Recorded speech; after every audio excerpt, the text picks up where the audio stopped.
जब भी हमारे द्वारा कोई चेक बाउंस का केस किया जाता है तो चेक बाउंस का केस करने से पहले हमारे द्वारा अक्यूज्ड को एक लीगल नोटिस दिया जाता है और वह जरूरी भी होता है।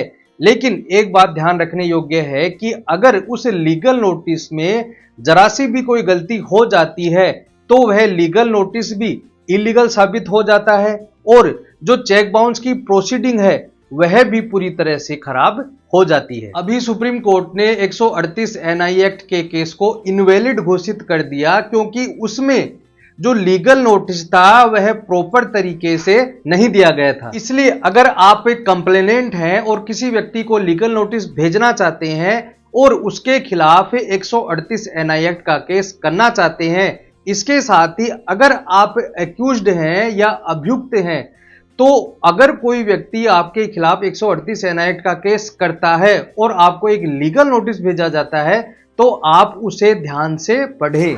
आपको उस लीगल नोटिस में क्या देखना है और क्या ध्यान से पढ़ना है, ये सारी बातें मैं आपको वीडियो में बताऊंगा, इसलिए वीडियो को अंत तक जरूर देखें। तो बने रहिए वीडियो के अंत तक।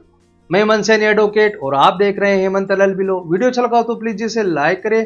अगर आप चाहते हैं कि ऐसी इंटरेस्टिंग वीडियो मैं आपके लिए लाता रहूं तो प्लीज आपसे रिक्वेस्ट है कि चैनल को सब्सक्राइब जरूर करें और ज्यादा से ज्यादा लोगों को शेयर जरूर करें। हम बात कर रहे हैं चेक बाउंस के मामले में लीगल नोटिस के बारे में, लेकिन उससे पहले मैं आपको एक जजमेंट बता देता हूं।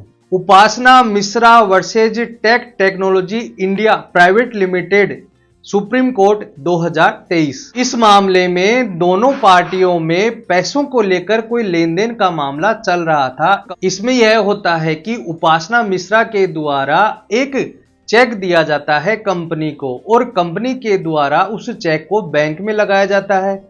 बैंक में लगाने के बाद वह चेक बाउंस हो जाता है और कंपनी के द्वारा उपासना मिश्रा को एक लीगल नोटिस भेजा जाता है। लीगल नोटिस भेजने के बाद ना तो उसका कोई जवाब आता है, ना ही कोई पैसे दिए जाते हैं। ऐसा होने पर कंपनी के द्वारा उपासना मिश्रा के खिलाफ संबंधित न्यायालय में 138 एनआई एक्ट का केस कर दिया जाता है।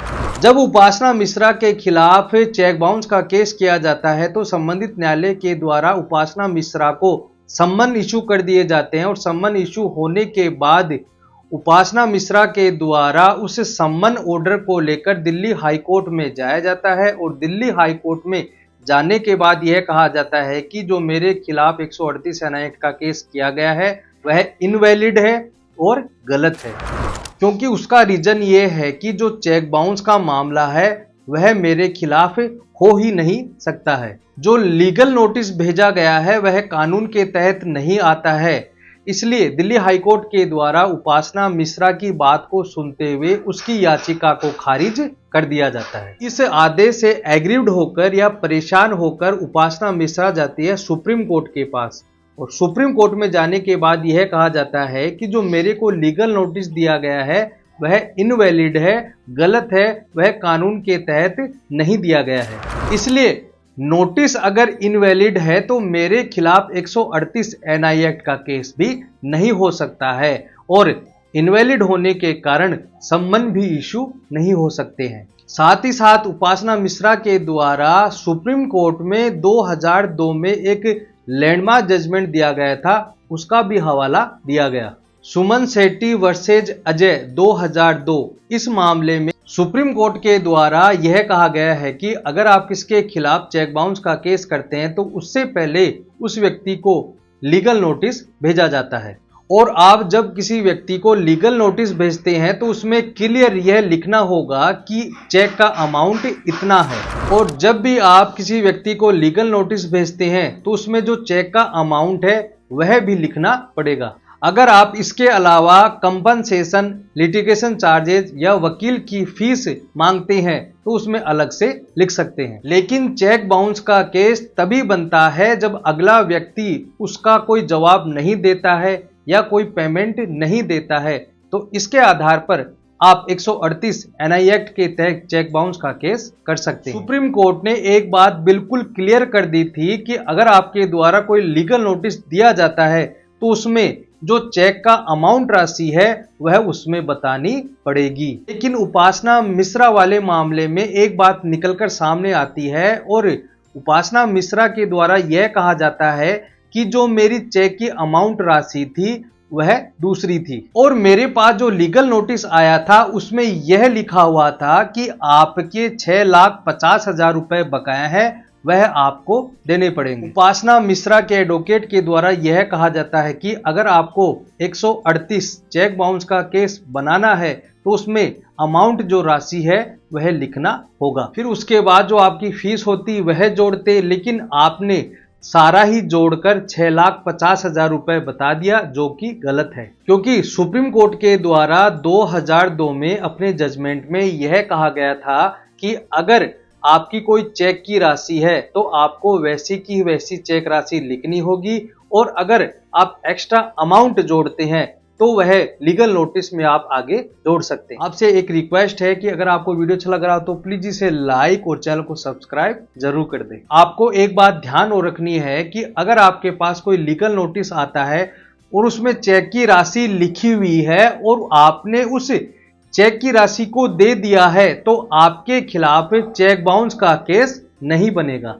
अपोजिट पार्टी के द्वारा इसका विरोध किया जाता है और यह कहा जाता है कि हमने जो लीगल नोटिस भेजा है वह प्रॉपर तरीके से भेजा है और जो उपासना मिश्रा को सम्मन जारी हुए हैं वह लीगल तरीके से जारी हुए हैं। सुप्रीम कोर्ट के द्वारा दोनों पक्षों की बहस को सुनने के बाद इसी जजमेंट को फॉलो किया गया। सुप्रीम कोर्ट ने 2002 में अपने सुमन सेठी वाले जजमेंट में यह कहा था कि अगर किसी व्यक्ति को लीगल नोटिस भेजा जाता है तो उसमें चेक की राशि जरूर लिखनी होगी। जब चेक की राशि 6,50,000 रुपए नहीं थी तो लीगल नोटिस में 6.5 लाख रुपए क्यों लिखे गए? इसलिए यह लीगल नोटिस इनवैलिड है। लीगल नोटिस ही इनवैलिड है तो आप सेक्शन 138 एनआई एक्ट का केस कर ही नहीं सकते, और 138 एनआई एक्ट का केस अगर नहीं बनता है तो सम्मन जारी करने का आदेश भी नहीं हो सकता है। इसलिए दिल्ली हाई कोर्ट के द्वारा जो उपासना शर्मा की याचिका खारिज की गई थी उस आदेश को, और जो संबंधित न्यायालय के द्वारा सम्मन इशू किए गए थे उन आदेश को, उन दोनों ही आदेश को हम सेट असाइड यानी रद्द करते हैं और 138 एनआई एक्ट की ट्रायल यानी कार्रवाई उन पर नहीं चलाई जाएगी। कई बार ऐसा देखने को भी मिलता है कि जब किसी को लीगल नोटिस मिलता है तो उसमें प्रॉपर चेक की राशि नहीं दी जाती है। इसलिए जब भी किसी के द्वारा 138 एनआई एक्ट का केस किया जाता है तो उससे पहले एक लीगल नोटिस भेजा जाता है, उसमें चेक की राशि का मेंशन होना जरूरी है। लेकिन अगर आप उन दोनों राशि को ऐड करके लिख देते हैं यानी जोड़कर लिख देते हैं तो वह एक लीगल नोटिस होता है, उसे इनवैलिड माना जाएगा। तो दोस्तों आज के लिए इतना ही। वीडियो अच्छा लगा हो तो प्लीज इसे लाइक करें। अगर आप चाहते हैं कि ऐसे इंटरेस्टिंग वीडियो मैं आपके लिए लाता रहूं और जो नए कानून 1 जुलाई 2024 से लागू हुए हैं उसके कानून भी हम आपके पास लाता रहूं, तो प्लीज चैनल को सब्सक्राइब जरूर करें ताकि उनका नोटिफिकेशन आपके मोबाइल पर आता रहे। धन्यवाद।